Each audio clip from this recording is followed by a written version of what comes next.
Hello, everybody, and welcome into another playoff preview show at the Hockey Writers YouTube channel. And we're back at it with our playoff previews as we've already started them up here, and the playoffs are just around the corner. Regular season still has a few days left in it, but we're recording this because the Carolina Hurricanes and New Jersey Devils matchup is one of the only ones that are confirmed. There's still quite a few still up in the air as we're recording, which makes my job tougher. But we do have this one set. So I got Zach Martin and Daniel Amoia here to preview this series. This is a repeat of a second round series, I believe, a couple years ago. But both teams obviously much different. Lots of familiar names, but some different ones too. So how's it going, Zach? Oh, going good. Appreciate the invite as always, and it's going to be in a interesting matchup. First time since 23, like you said, when they met in the second round. But now there's a few more faces that went from Carolina to New Jersey, the ones that Canes fans are well to know. But yeah, other than that, just pray for some playoff hockey, man. I can't believe it's already here. For sure, the year just flew by. I mean, it always does. Oh yeah. But the playoffs are back in it, and it's like lots of exciting hockey to come. And Daniel, how's it going? It's going well. Thank you for having me as always. Just playoff hockey obviously is the best time of year, so it's like these last few games are just so dragging because I think obviously some series aren't set, but in the Devils and Canes case, it's like it's just almost painful to watch because everyone's in agreement. Let's just start the playoffs now. Yeah. And obviously both teams are struggling as well, kind of getting to that finish line. So just bring on the playoffs. Yeah, those games right at the end where it really doesn't mean anything, just kind of adding stats, I guess, and trying to get hot for the playoffs.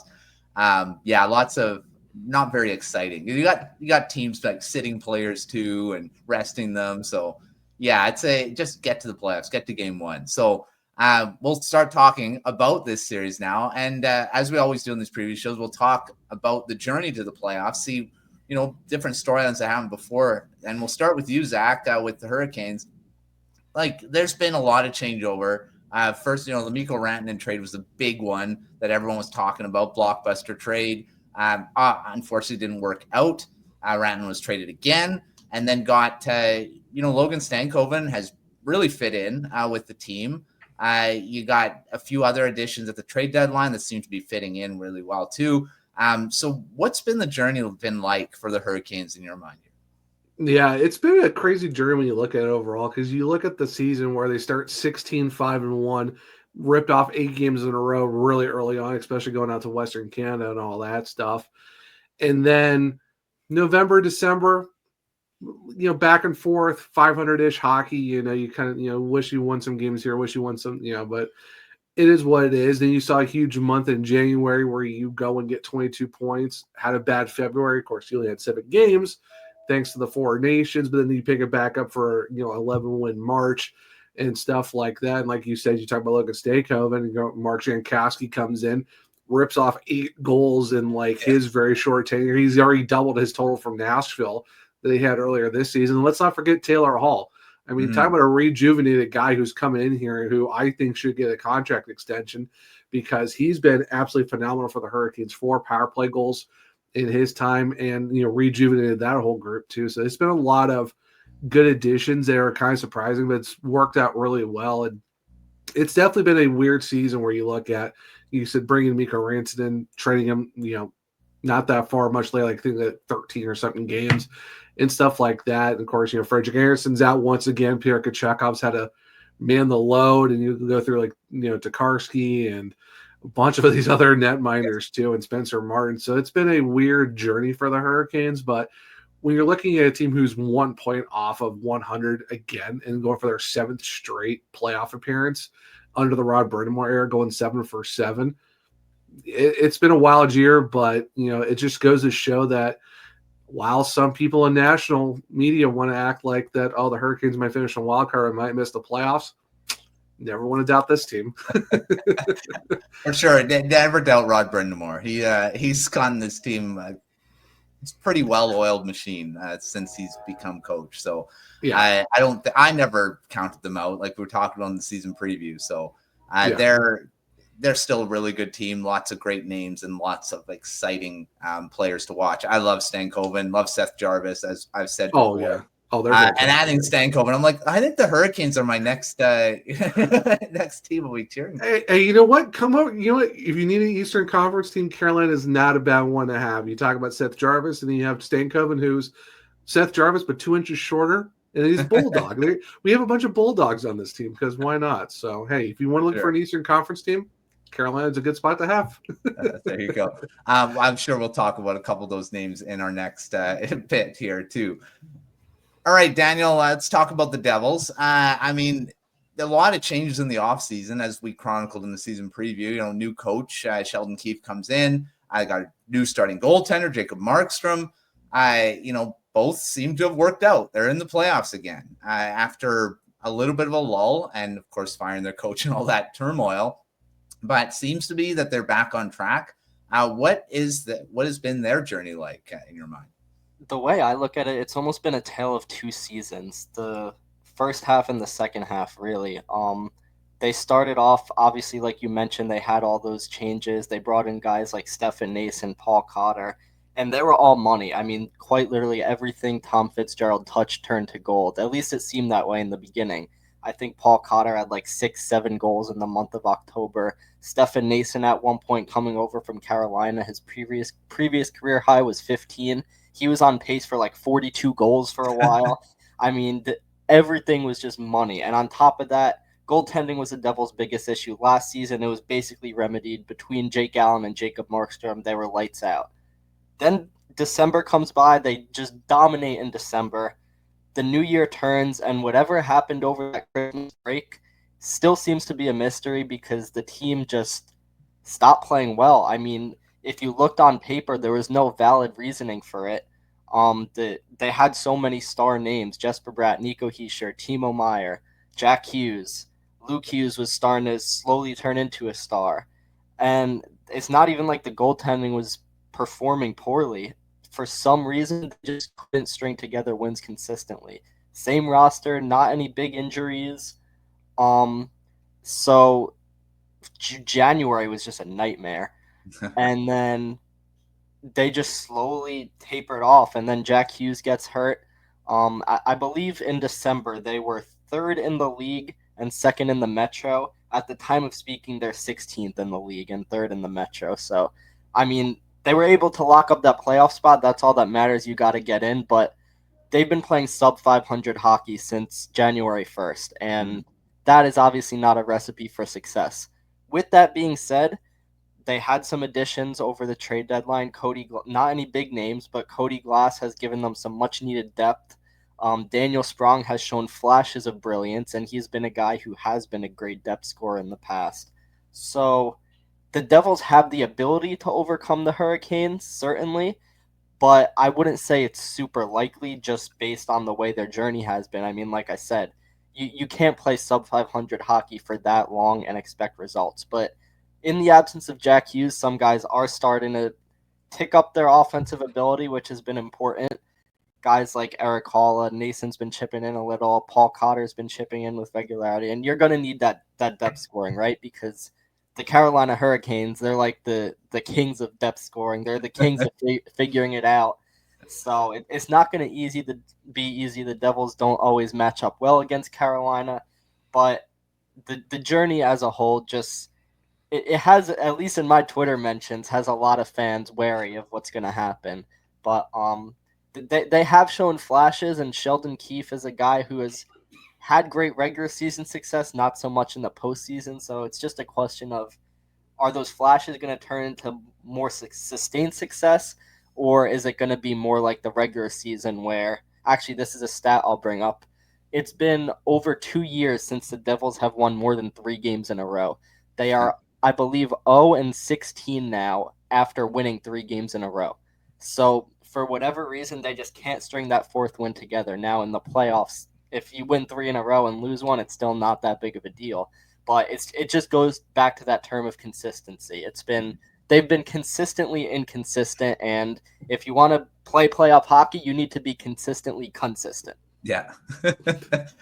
For sure. I mean, and the Devils too. I mean, Sheldon Keefe, as Maple Leafs fans all know, he's great in the regular season, but the playoffs are a different story. Obviously, a different team and different circumstances, but it's still going to be a question: can he get a team past a certain point?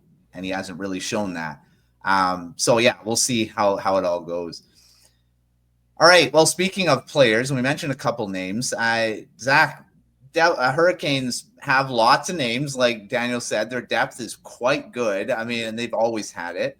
Who are you watching the most? I mean, obviously we're going to be watching the big guys, but it's usually the under the radar guys that kind of come up in the playoffs that are most important. But who should everyone be watching here? I would say one guy that's kind of really, came into Carolina, on fire, and it's kind of already been a fan favorite already, like almost already has a cult following of just how surprising he's been. And that's the guy who came in 2 hours after the deadline was done. That's Mark Jankowski.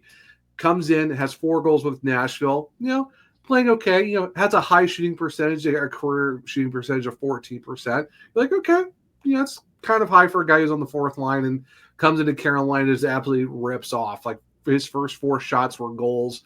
Like he's playing like a man on fire. He's got 8 goals already with the Hurricanes. When you look at him overall, he's 6'4", big body type of guy, already playing top minutes on the PK, or has seen some flashes of power play time as well. He's someone that the Hurricanes obviously have like as their fourth line center. More recently, he's been playing second line minutes because Jesper Cook and Niemi's out, but he's definitely been playing a huge game of someone who's just coming in and adding to what Daniel said. Fantastic depth scoring. Like if you have a roster that's fully healthy, you have Aho, Kotkaniemi, Stahl, and Jankowski as your 1 through 4. That's just bodies that can just do anytime, be all versatile in every facet of the game that you have. So that's definitely one, a guy you want to look at in terms of maybe lower on the depth charts and maybe some people are really looking at. Another guy who's having a career year. How about Eric Robinson? Just comes in less than $1 million. No one really thought what was he going to do for the Hurricanes? Coming in, had some time with a bunch of different teams, Columbus, Buffalo, and stuff like that. This season alone, he's played in every single game for the Hurricanes. How about 14 goals, 18 assists for 32 points? He's a plus 16 this season. And his shooting percentage is 13. His career average is 10. He's up at 13. Career highs across the board, too. And that's another guy who shocked a lot of people and someone who could definitely get a contract extension and stay in Carolina. He's, not afraid to throw the body. He's not afraid to get in the corners, and he's good on another guy you can throw on the PK if you need to, 5-on-5. He's been up and down the lineup as well. So second line, third line, and fourth line minutes. So another guy you really want to keep an eye on for sure. And if you really want to go out there with someone who's really popped off, how about Jackson Blake in his rookie season? 17 goals, 17 assists. And there was a point where he did have a goal for 22 games. I think he's scored now 6 in his last 8 or some crazy stat like that. And he's a guy who's probably not going to win the Calder, but if there's a guy you want to put in as like that third slot to be with, Mishkov or celebrating whoever you want to talk about, Jackson Blake is one of those guys where you can kind of have the argument of he might not win it, but a finalist, It does make sense. So I would definitely keep an eye on Blake as well. Someone who he has played a lot of first line minutes as of late with Aho and Jarvis, but he's really put himself into a good spot to where 2 games left. Could he get 20 goals? It's very possible. Yeah, I believe we mentioned Blake on the season preview show too, coming into the season as a guy that potentially to watch, and he has definitely come to play, right? Another guy that the Hurricanes are another team that does that, where they always make the playoffs, but they seem to always get young guys in the lineup that make a difference. And when you think that they don't always get great draft picks, but they're able to get these guys, which testament to the scouting and all that stuff too. So Darren York. Yeah, Darren York and the amateur scouts do a really great job. And even when Eric Tulsky was running the pro scouts, even the pro scouts are doing amazing too. Because you look at, hey, let's go get Jankowski. Let's go get Taylor Hall, who was just kind of getting healthy, scratching fourth line by the Blackhawks. Bring him in.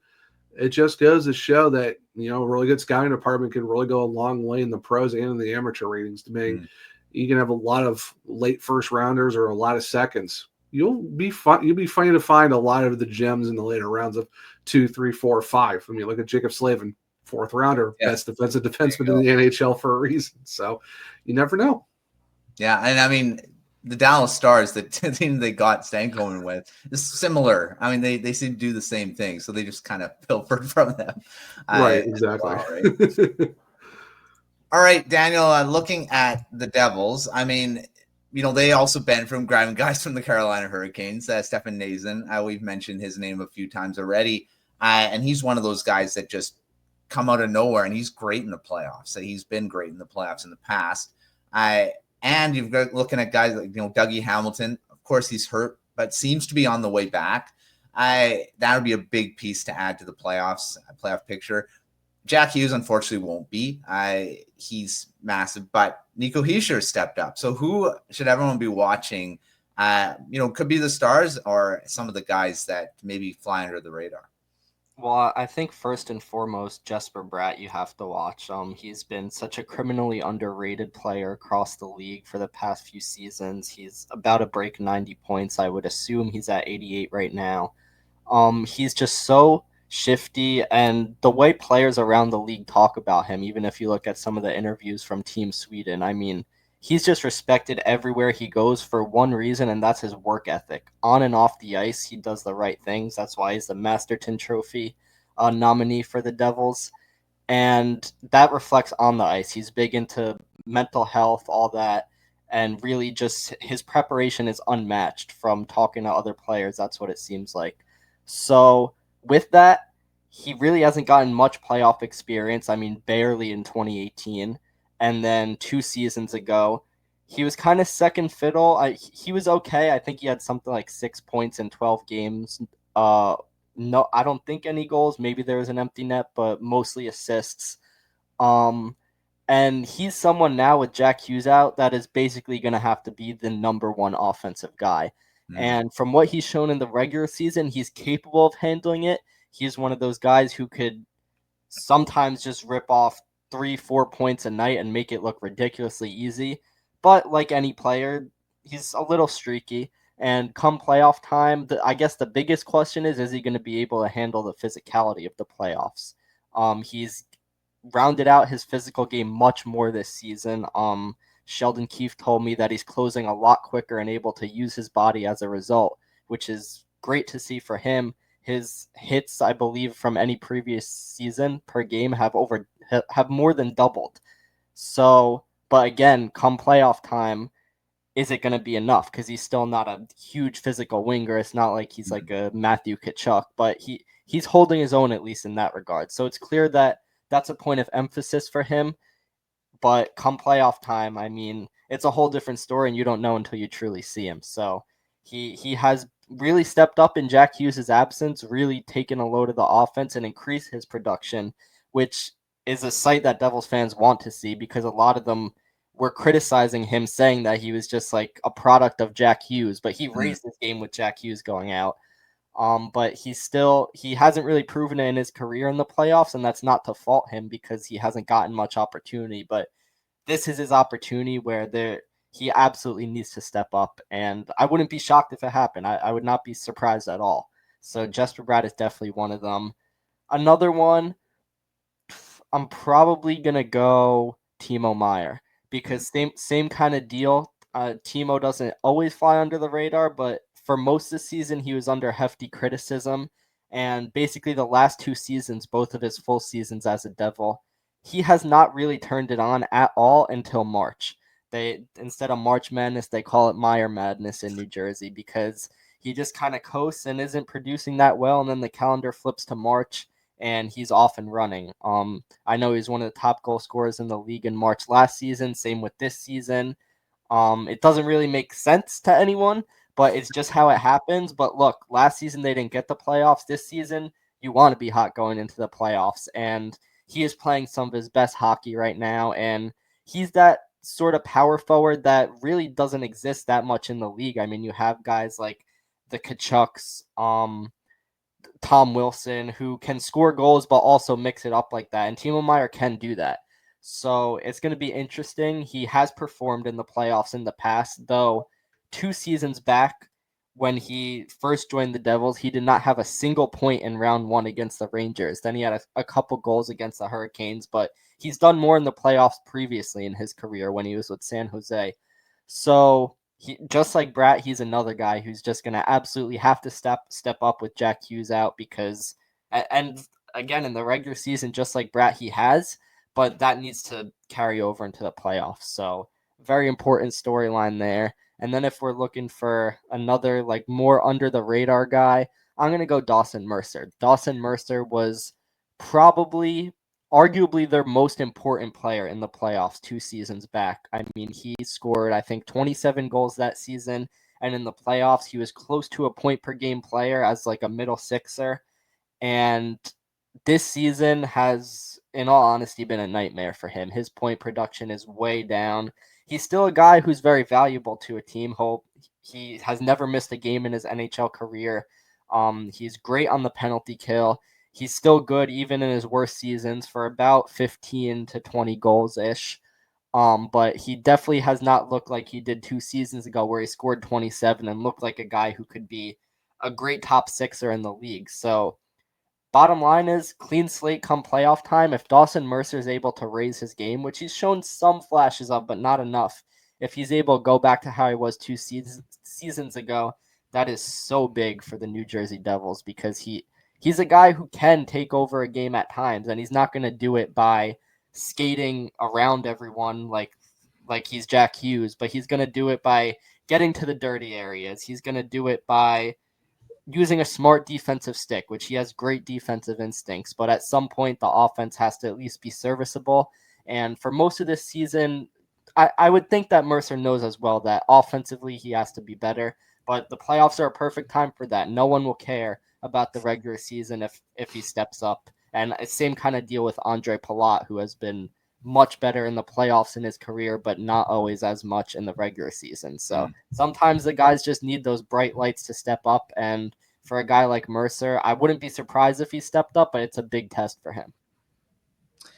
For sure. I mean, Dawson Mercer's been one of my favorite players too since he was drafted. So, I mean, I kind of was surprised he kind of dropped off this past season, but that 27 goal season, I thought, this is what he's going to be. Like you say, he's still a very serviceable player, very valuable. So he could be a guy that could step up in the playoffs and be pretty good too. So yeah, lots of stuff to watch there for players. All right, well, let's talk about keys to victory for both teams here. The season series was even 2-2. So I mean, both teams won 2 games in the 4 games. So I mean, very even. 13-12 were the goals. So I mean, but the goaltending was different. The Hurricanes used 3 goalies in the season series. I believe I did just look at it. Yes, they did. So Spencer Martin, Dustin Tokarski, and Pyotr Kochetkov all played. Kochetkov had 2 of the starts, and then Tokarski and Martin split the other 2. The Devils had Markstrom and Allen. So their 2 goalies played, and Markstrom had both wins. So that's a matchup there for goalies. Kochetkov, of course, will probably be this. Well, you don't know. I mean, Frederik Andersen could be too. So we'll start with you, Zach. What are the keys to victory for the Hurricanes? The goalies, I mean, that's probably going to be a storyline because both goaltenders are capable. But what do the Hurricanes need to do to come out of this series? I think for the Hurricanes, it really goes to starting early and being ready from the jump, because over the last 6 games, they are 1-4-1. And the bad thing too is you look at Detroit and Boston and even Buffalo, like they were behind pretty early in those games, especially Detroit and Boston. And, they were at that point, were about 1 game away from sweeping them in the regular season, and didn't really happen that much. And then Buffalo, you get hit by the 3-headed monster of Peterka, Tuck, and Thompson. And it is what it is. So if the Hurricanes want to go into the series ready to go and, do what they need to do, it's be ready right from the jump. And it's not, play. Oh, we'll play 10. We'll like kind of fiddle around for 10, 15 minutes and kind of figure out later on, or something like that. And that goes into playing 60 minutes because the last few games, great third period, great third period. Second period absolutely kills them. Like we saw it again in their most latest game against Toronto. They were shooting the lights out on the Maple Leafs. Second period, they had 2 shots compared to Toronto's 8, and that's where the game got away from them at that point. And it's one, and even against Washington, up 2-0 after the first, gave up 4 in the second period, or 3 in the second period, 1 in the start of the third. Next thing you know, you're down. You have to tie it to force overtime to clinch home ice. So it's one of those things where you can't just have 2 great periods and then have one disastrous period that essentially kills you.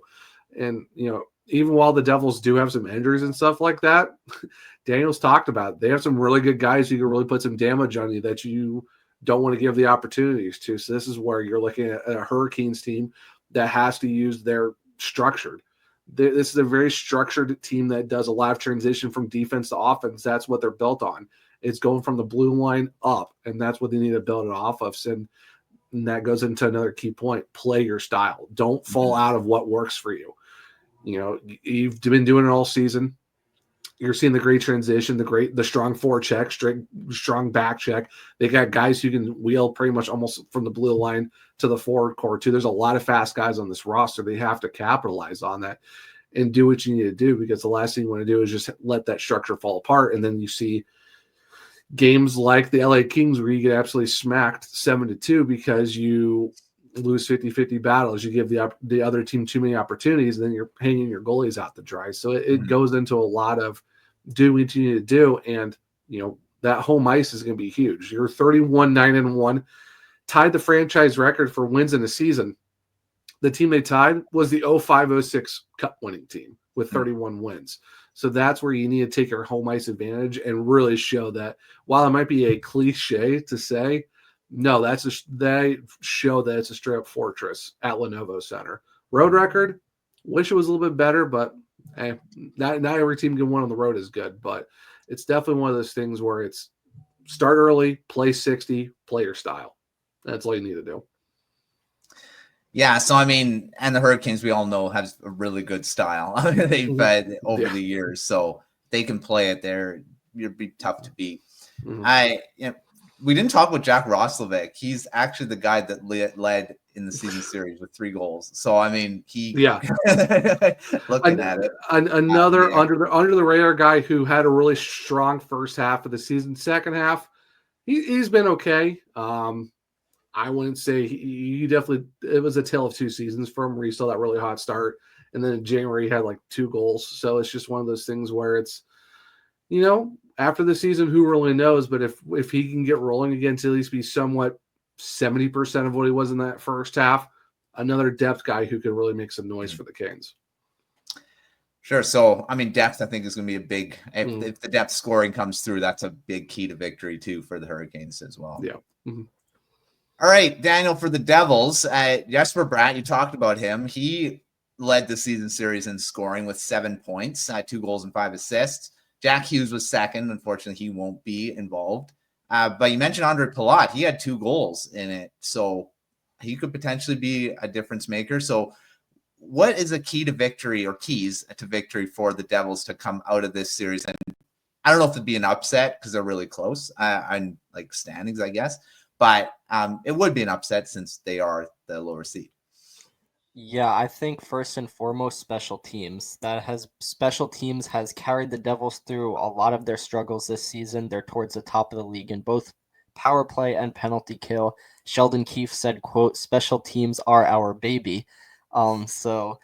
At even strength, they really haven't been that great, which is odd because last season the Devils were one of the best even strength scoring teams in the league, and this season they kind of fell to the middle of the pack, which is odd when you look at them on paper. So for some reason, they just haven't been able to generate that consistent offense, so they're going to need their power play especially to be generating consistently, and they have the talent. Dougie Hamilton went down, and Luke Hughes completely stepped up. Last season, it was a similar situation, and Luke Hughes just was not ready to meet the moment. He was still very young, and he still is very young. But this season, he certainly took strides. He was able to quarterback a power play much better. And the Devils weren't really hurting as much when Hamilton went down. So it's going to be interesting to me to see knowing that Dougie Hamilton, according to Keefe, is most likely going to be ready for game 1. Are they going to put Hamilton back on power play 1? Are they going to keep Luke there and shift Dougie down to power play 2? It's going to be a very interesting dynamic, but regardless, there's not much time to play around and try to tinker and figure what works, because you need results in the playoffs. Yeah. And the Devils' power play has been great. They've had Stefan Nason getting those dirty goals around the net, which Canes fans are familiar with. Timo Meier, in the absence of Jack Hughes, has just been tremendous. I mean, he's been lethal on the power play. Jesper Bratt is so shifty, always just skating circles around the other team. Nico Hischier on his own is close to 40 goals this season, and he's great on the power play. So they have all those pieces there. It's just a matter of, are they going to be able to continue that consistency? And in the regular season they have, but playoffs are a different beast. It's certainly not as easy then, and especially against a team like Carolina. And then penalty kill as well. The Devils' penalty kill has been tremendous, quite literally all season, but the last couple games they've faltered, they've gotten killed, and they've also taken too many penalties too, so that kind of goes hand in hand. But they're going to need those special teams to just be tremendous, because with the way a Rod Brindamore team plays at even strength, a middle-of-the-pack team will probably be more like bottom of the pack. That's just the reality of it. So that'll be interesting to me. And then I think goaltending as well is a huge key, because, yes, the numbers on paper are great, but two things. Number one, Jacob Markstrom has kind of struggled since coming back from injury. He was really bad for a while. Then he picked it up and looked great for a few games, and it was like, all right, he's back. And now he's had a couple clunkers. And it's so hard to evaluate when you're resting guys, and the players are basically mentally checked out. At least that's what it seems like, knowing that they've already clinched that spot and the main goal is just to not get hurt. So it's hard to evaluate, but Markstrom went through something similar with Calgary last season, where he was basically Vezina caliber, and then his numbers fell off a cliff following an injury, and that's what we see now. I think his save percentage dipped below 900, which almost seems surreal with the way he played for so long. And then Jake Allen has been just tremendous, otherworldly. If you look at advanced numbers, expected numbers, he's been one of the best goalies in the league this season, but there's a problem that the Devils don't play well in front of him. So many times Allen has given up maybe 3-4 goals in a game and the Devils lose, but his numbers are still great because they allowed so many shots and so many high danger opportunities. So they're going to have to figure that out one way or another, whether that's Markstrom continuing to bounce back and being his self that he was in December, January, or Allen, if need be, kind of like Akira Schmid 2 years back, who is the savior of that Devils-Rangers playoff series, coming in and just absolutely being lights out, because you can't afford weak goaltending. 2 seasons ago, Vitek Vanacek in the playoffs was not great. And Akira Schmid came in and saved the day, but he was a guy who was basically a borderline AHLer being thrust in that situation. And so the Devils should be grateful that they have 2 veterans who have been there before.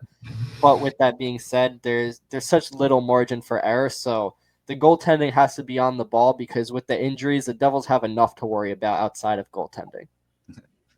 Yeah, for sure. I mean, goaltending is going to be, I think, really big in this series. I mean, it's going to be big in every series, but both teams have 2 goalies that probably feel pretty confident in putting in. So you might see, depending on whoever one feels confident in.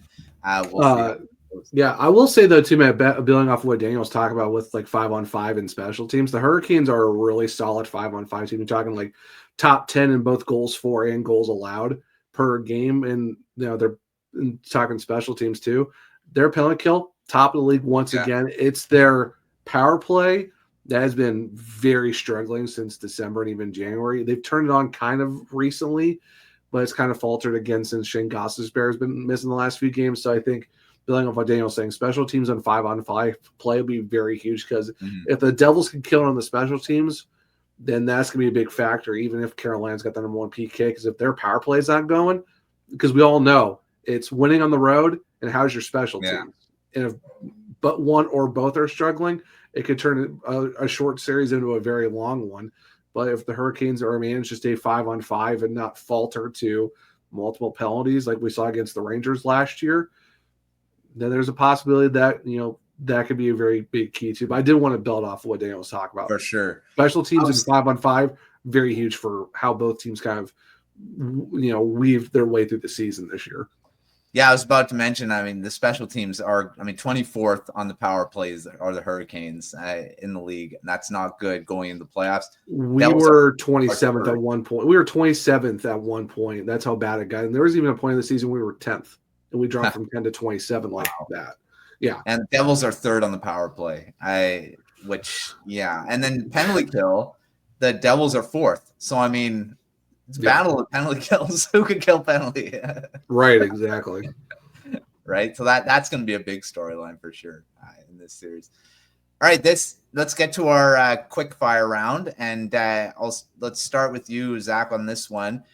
What weakness? We mentioned a few here. Probably maybe something you just mentioned with the special teams. What's one weakness that you're worried about going into this series that could potentially bite them and have them lose it?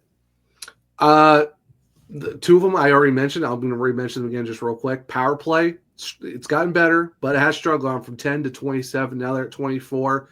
Unfortunately, Gostisbehere's out. You really need him to be that power play 1 quarterback that you really need. And if that's not going, then you're going to be in trouble, especially against the Devils, who are, like you said, top 5 in the penalty kill. And another one is winning on the road. They are now 16, 19, and 4, I believe, on the road. And they got 2 road games coming up in Montreal and Ottawa for their 3rd back-to-back in April, which is crazy to think, but they've had 3 back-to-backs this month. We just had one over the weekend with the Rangers and the Toronto Maple Leafs. So you're finishing the regular season on the road against 2 teams that one's already locked in for the playoffs, one who's fighting for a playoff spot. You got to go win on the road, and that's the thing that kind of bit the Hurricanes the last couple playoffs, where they would occasionally win one, but most of the time they really didn't. So this is where, if you're going into New Jersey, you got to take one there, because, and like another cliche we always hear, have you really won a series, or is it really a series unless you win on the road? And that's where they're going to need to do that, because you're going to be sub 500 on the road, but welcome to the playoffs. You're going to have to do it if you want to win a series. You can be great at home all you want, but if you can't win on the road, there's your 5-6 game series now just goes to 7, because you can't just get the job. So that's the 2 big keys from the weaknesses is power play, road record. Got to figure it out. For sure. The road, you got to. You don't really want to. You'd like having the home ice, but you don't really want to bring it to a 1 game done. You have no advantage anymore. Yeah. It's good to have the home ice, but you do have to be winning on the road for sure. Yeah, you at least win 1 in a series. At least that puts you at least in a better spot than going for whatever. So for sure. Yeah. All right, Daniel, what about you for the Devils? Their injuries, of course, could be a weakness you could look at, but what is one you're looking at that could potentially bite them here? Well, I think it kind of goes hand in hand with injuries, and that's the even strength scoring, which has just been non-existent at times. And even with Jack Hughes in the lineup, they're middle of the pack. They've had some guys start to step up, but they're going to need a lot of guys step up, especially against such a stifling Carolina team. It's tough because they really haven't, for any stretch of the season, put together a sort of great 5-on-5 stretch. It's been that power play bailing them out time and time again, and it's something that they just have to fix. And it certainly won't be easy. There's no perfect solution other than getting on a heater or Carolina just somehow falling apart. But I don't think in the playoffs special teams are enough to keep you afloat when your 5-on-5 is struggling that much. So they're going to need all those depth guys that I've spoken of, plus more, to step up big time in terms of even strength scoring.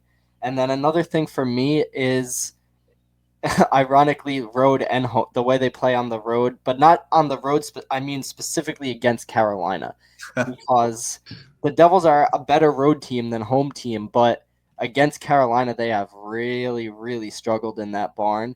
And the Devils are a sub 500 team this season at home, which is kind of the opposite of Carolina. So they're going to need to find a way to claw out some victories and not put themselves in a hole, because with the way they played at home all season, if they are going back home down 2-0, I mean, it's you're playing with fire there. It's really, really, really hard to find a way to claw back from that. And I know they did it against the Rangers, but I would consider this Carolina team, in terms of being built for playoffs, much better than that Rangers team was 2 seasons ago. And plus, the Devils had Jack Hughes then; they don't have him now. So that just makes a massive difference. And it's unfortunate that Jack Hughes is out, but they're basically they're going to have to play way better than they have at even strength. And those poor fans who are paying for home tickets, you don't want to see sub 500 hockey in the playoffs at home. So they got to figure that out. They got to win in their own barn.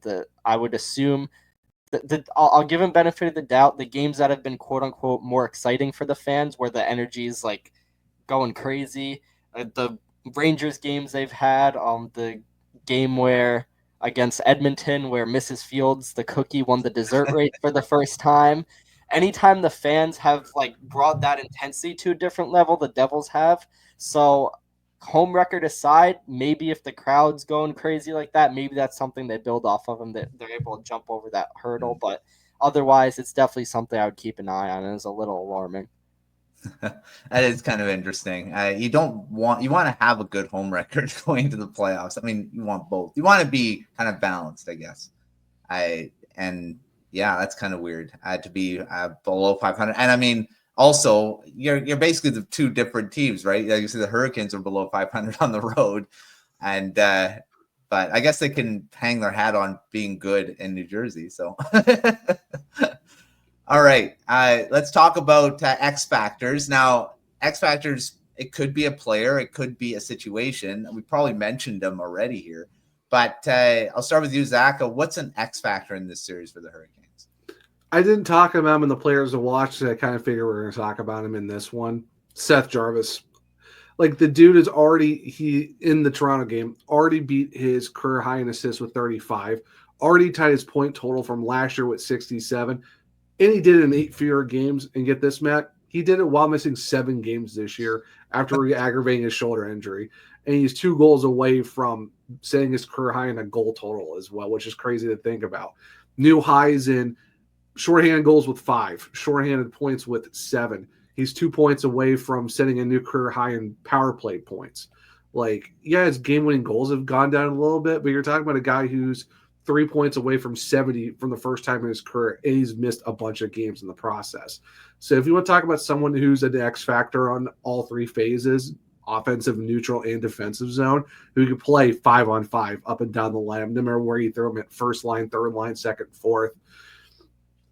PP 1 minutes, penalty kill 1 minutes. I mean, like, it's not a penalty kill; it's a power kill when you talk about Seth Jarvis. So, if you're looking for a guy who can really step up and be that all-around player who can really steal a show and be a consistent impact game in and game out, that will be Seth Jarvis. While Sebastian Aho does have more game-winning goals, overtime goals, points, assists, and all that, if you're talking about someone who is there consistently, game in and game out, who's just a straight-up gamer, Seth Jarvis is that guy.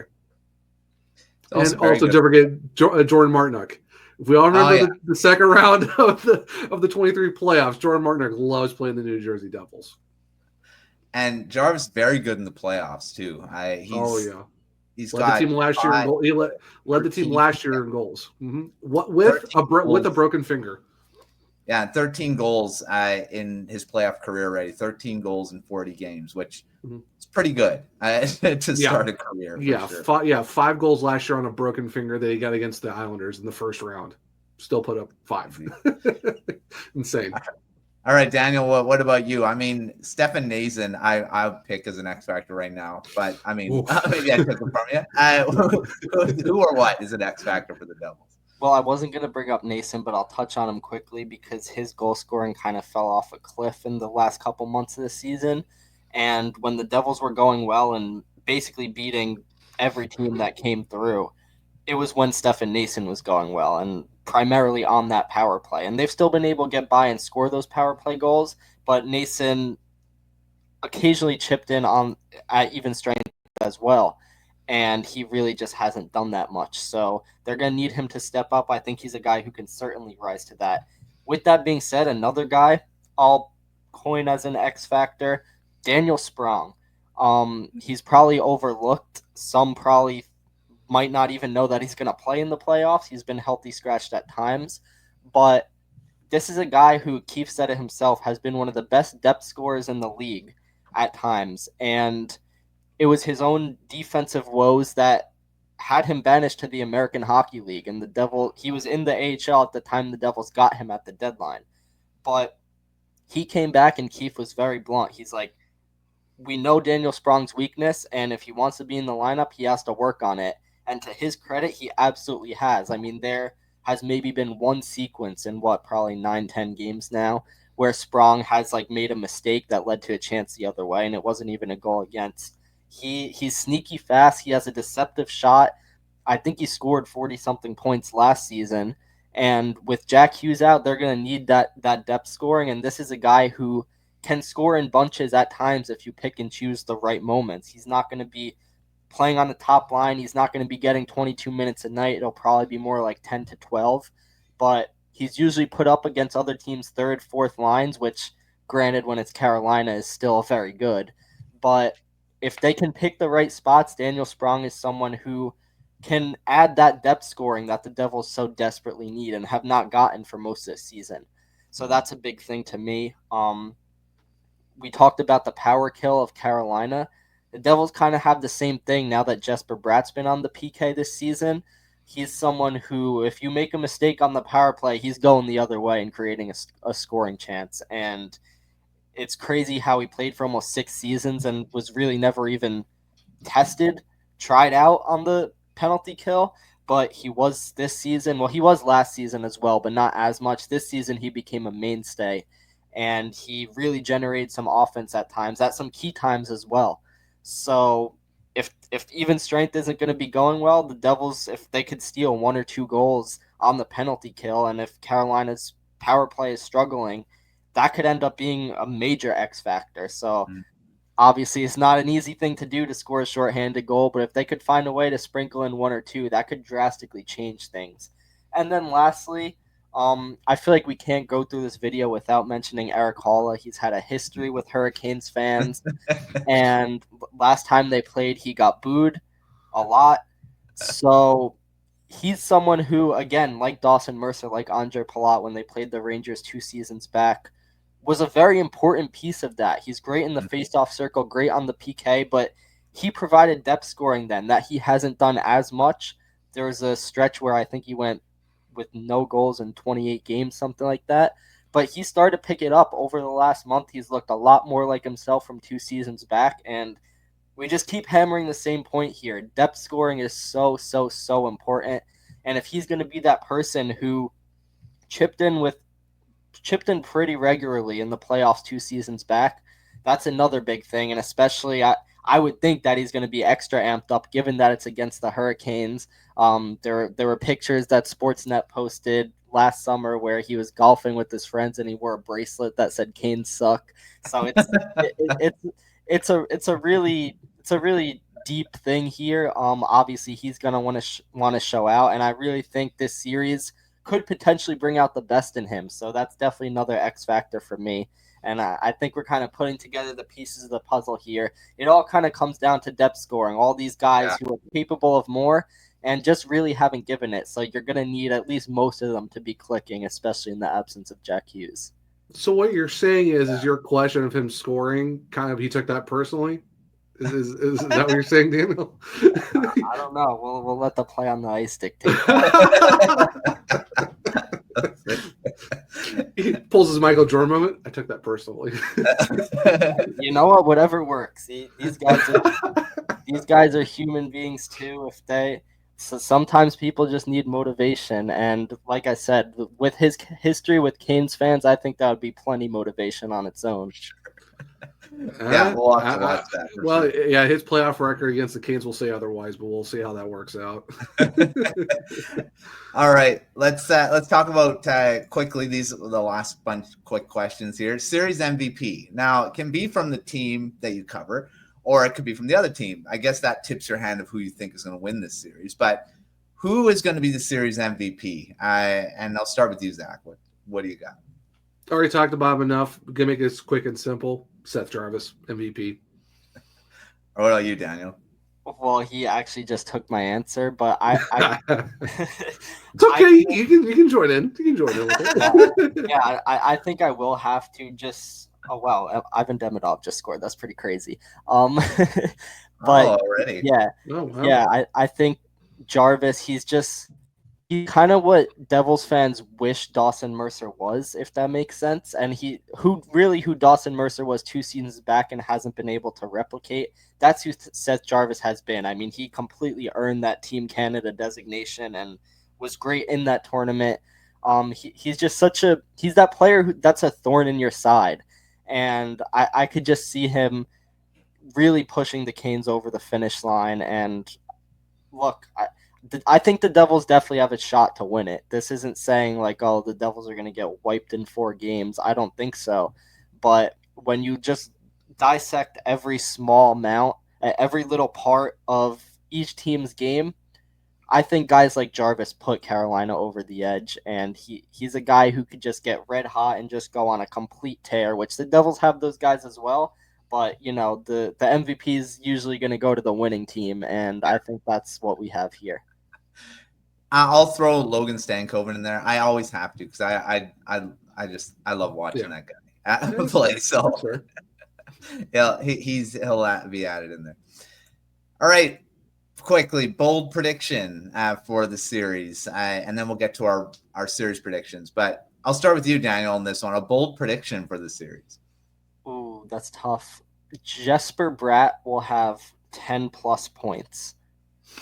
I think he's really gonna step up offensively, and that could happen, and the Devils could still very much lose the series. But I could see him putting together maybe like a 4-point game somewhere, sprinkle a couple other multi-point games, and I think maybe not much more than 10, but I could see him putting up 10 points, and that would be a big thing for the Devils. All right, Zach, what about you? Jordan Martinook, 10+ points in the series. let's have a repeat of the second round. That is very bold. Yeah, he's done it once before. I mean, again. Yeah. Don't ever count out Jordan Martin Gretzky, as they called him in the playoffs, or whatever that name was, that moniker they gave him. If we're doing that, I'm gonna say Eric Halla has 4 goals in this series. Here's my prediction. There you go. Eric Hall will probably lose his mind at least once and get a misconduct. Let's just go there too, just because. All right, let's finish this off. Final predictions for this series. Zach, what do you got? Who's winning it, and in how many games? Canes in 5. All right, Daniel, what about you? I'm stuck between 5 and 6, but I think the Devils will put it together enough to get it to 6. I'll say Canes in 6. I was gonna go Canes in 6, but with the Devils' home record and their injuries, I think it's gonna be a little bit tough on them. Even if the Canes are struggling on the road, I could definitely see it 6. Daniel, don't get me wrong, I could definitely see it happening. But if we're going off of what we talked about, I kind of feel like 5 could be what might be at stake here. So either way. All right. Well, we'll see what happens. I'm gonna go. I like doing 7-game series, so I'm gonna predict. I'm gonna go with 7 games. Oh gosh, can I be that guy? Wait, my Hurricanes in 7 though. I do see the Hurricanes coming out of this one. I don't think my Hurricane could take a 7-game series. Not this early. I love Game 7s, except when the Canucks are involved. But a team but I love just the whole. It's everything fun on the line. Yeah, it's the pageantry of going 7 because you want to have a fun series and be like, ooh, what's going to happen? Yeah, for sure. All right, well, we'll see what happens when everything gets going on. I don't know when this series is going to start. It's going to be either Saturday or Sunday. But we'll find out. But make sure to check out all of our stuff at thehockeywriters.com. Zach and Daniel will be covering the series extensively throughout with a combination of stuff, recaps, takeaways, other things. But make sure to check out all that stuff on the website, Substack. Follow us on Twitter and Facebook, and check out everything we got going on the website from all the teams that are going to be in the playoffs. But until our next preview show, we will see you next time.